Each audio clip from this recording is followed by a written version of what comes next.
Hello বন্ধুরা, অনেকদিন পর তোমাদের সামনে আরো একটি নতুন ভিডিও নিয়ে চলে এসেছি।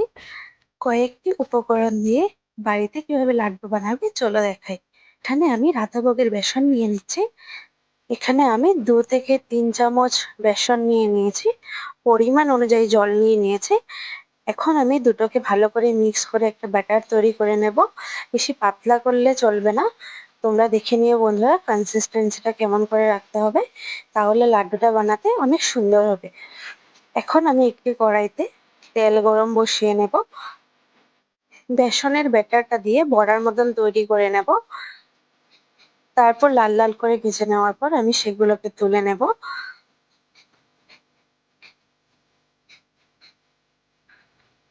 এগুলোকে আমি তুলে নেওয়ার পর একটি মিক্সির গ্রাইন্ডারে আমি এগুলোকে গ্রাইন্ড করে নেব।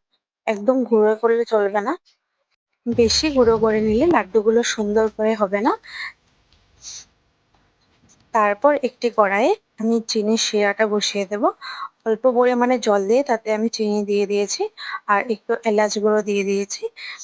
এটা হতে একটু সময় লাগে বন্ধুরা, এখানে কোনো হুড়াতাড়া করা যাবে না। তোমরা ভালো করে চিনি শিরার টেক্সচারটাকে চেক করে নিও, না হলে লাড্ডুটা ভালো করে পাকবে না। এখন আমি গুঁড়ো করে রাখা বেসনটি শিরার মধ্যে দিয়ে দেব। আমি এখানে ফুড কালার ইউজ করেছি কালারটার জন্য। তারপর আমি নামিয়ে নেব। লাড্ডুগুলো গরম থাকতে থাকতে পাকিয়ে নিও, নাহলে ঠান্ডা হয়ে গেলে শক্ত হয়ে যাবে।